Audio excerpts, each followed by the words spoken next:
Hello ladies and gentlemen, my name is Peng Suan. I hope everything is going well with you. Today, I would like to bring you to see one of the oldest temple, but it is still in good condition, Prasat Basai Chamkrong. Okay, let's follow me to see the temple together. There we go.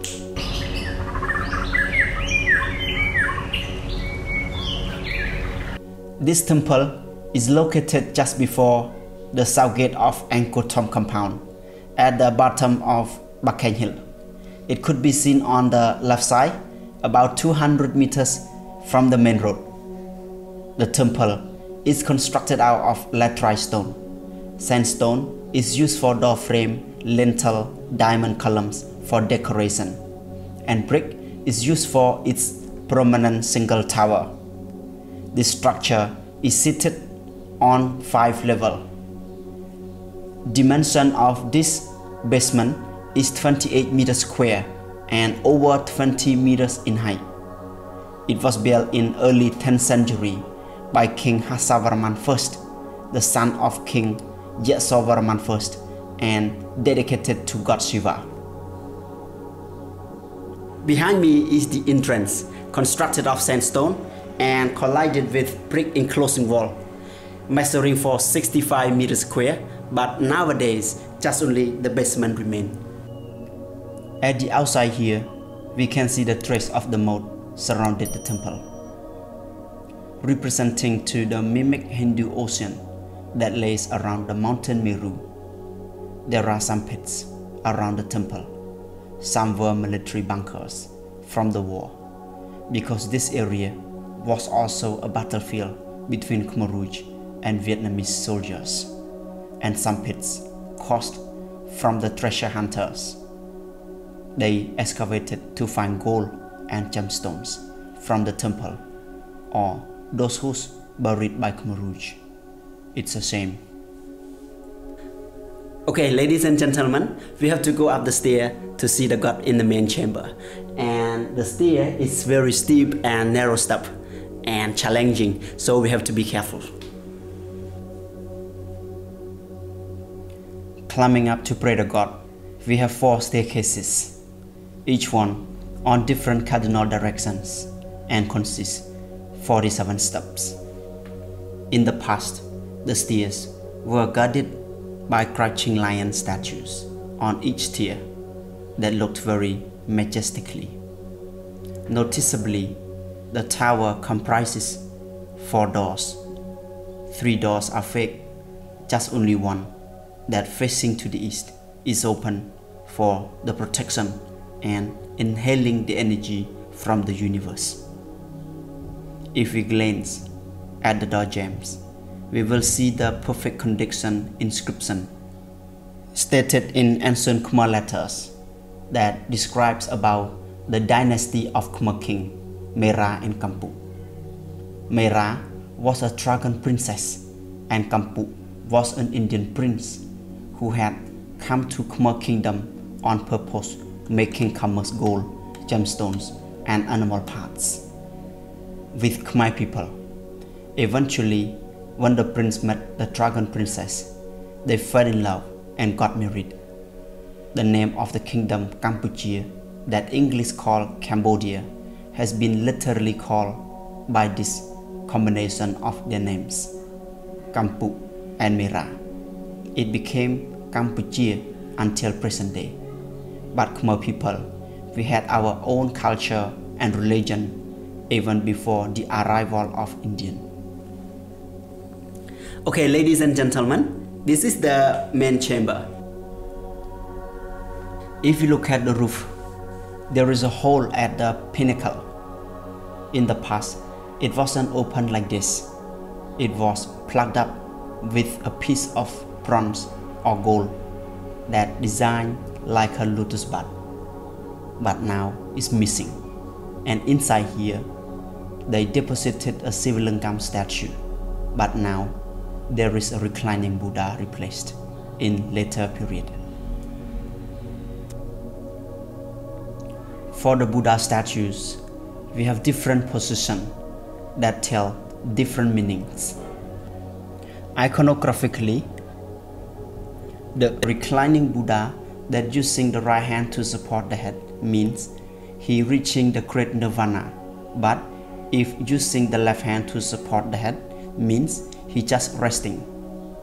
So this one here is reaching nirvana. Now I have to pray to the God for good luck. The King Harsavarman I was the eldest prince of King Yasovarman I. He ascended the throne after his father around year 900. He crowned the throne here and built this monument as his state temple, as well as to honor Lord Shiva. The king ruled this kingdom until 922. When he deceased, he got posthumous name Rudralok, and the royal throne was succeeded to his younger brother named Aisanvarman II.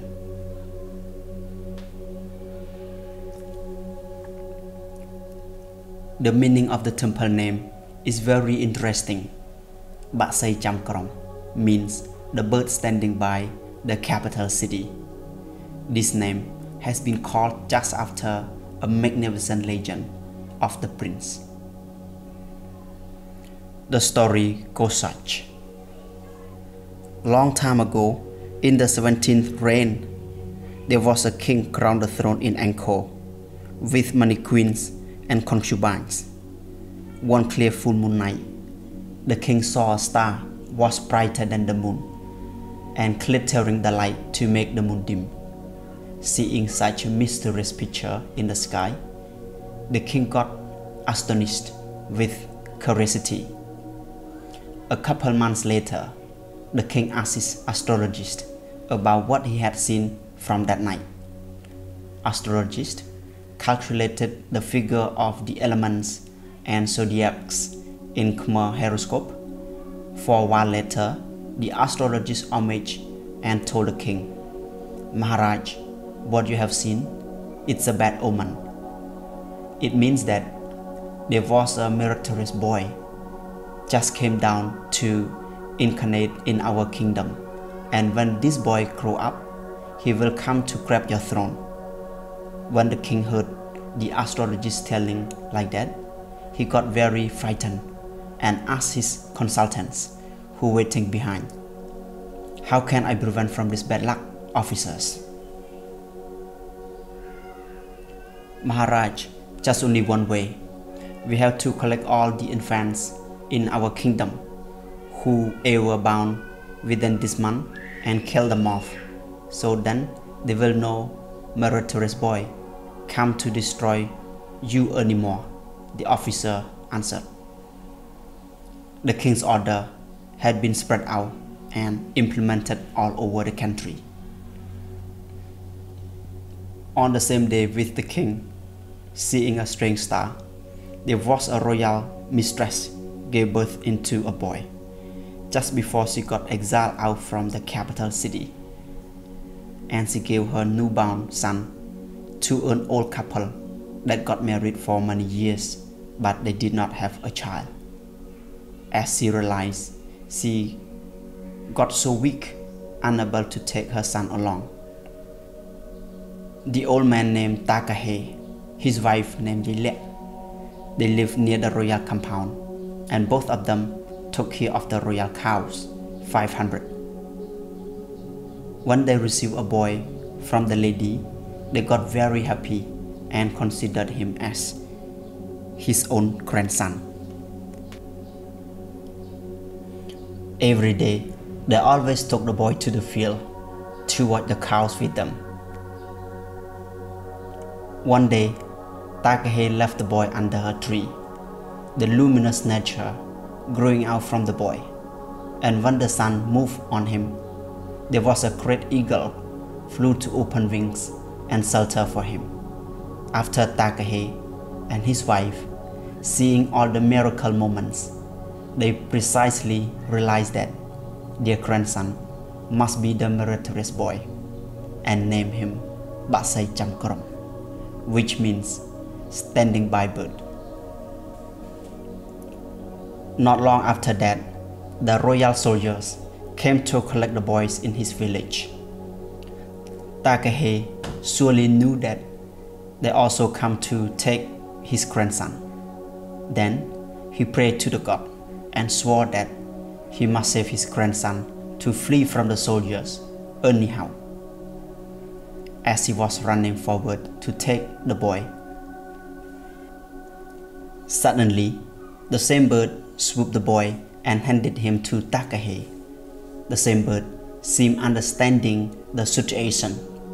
Takahe, as he got his grandson from the great bird, no hesitation, he grabbed the boy and carried him on his shoulder, escaped away down to the south. The royal soldiers knew about the miracle of the boy, and they chased Takahe attempting to slay the boy. Due to the good deeds from the previous life, made Takahe running non-stop and not getting fatigued. But the royal soldiers kept chasing them just right behind. When the morning came, Takahe and Basay Chamkrong further the journey and reached a river bank. They planned to cross the river to the south bank, but there was no boat available for them. In that moment, Takahe prayed, "If my grandson really a meritorious person who is going to be a king, as the prophecy said, may the roka tree Bambaksiba at the north bank bend over to connect with the Lovia tree Ficus hispida at the south bank of the river." And the two trees seemed listening to him. Lovia tree leaned over to roka tree. Abruptly, the trees bended to connect each other as what he wished. Takahe gave Basay Chamkrong a ride on his shoulders and crossed the river through the bended trees safely. After crossing, the two trees stood upright as they normally were.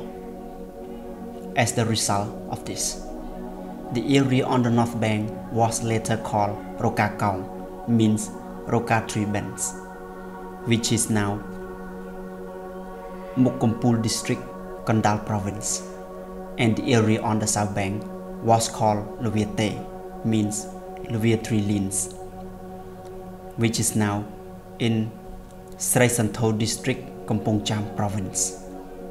The time passed by. Basay Chamkrong and Takahe stayed in a shrine to study great knowledge from the ascetic hermit.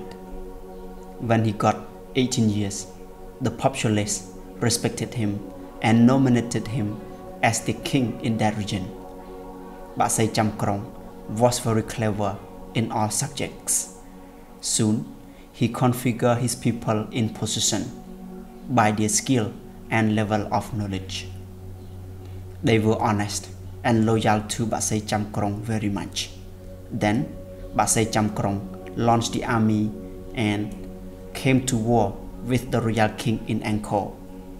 The royal king recognized that his power was spilled out, not strong enough to confront with the young opponent.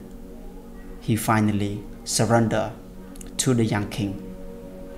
After declaring as king of the empire and meeting his mother and the foster grandparents, he constructed an artificial mountain temple for the god who Takahe prayed for at the place where the great bird had saved him, as well as to pay for his grace that the temple in what is now named Basay Chamkrong Temple is here. Ladies and gentlemen, after listening my video, I hope you enjoy and feel fresh. Please kindly click like, subscribe and hit the bell to retrieve my next videos. Your support is a huge encouragement for me to make more and better video. And at the end, I would like to thank you so much to Angkor Sinin Tour and Travel Company for sponsoring my activity. Thank you so much and wish you all the best.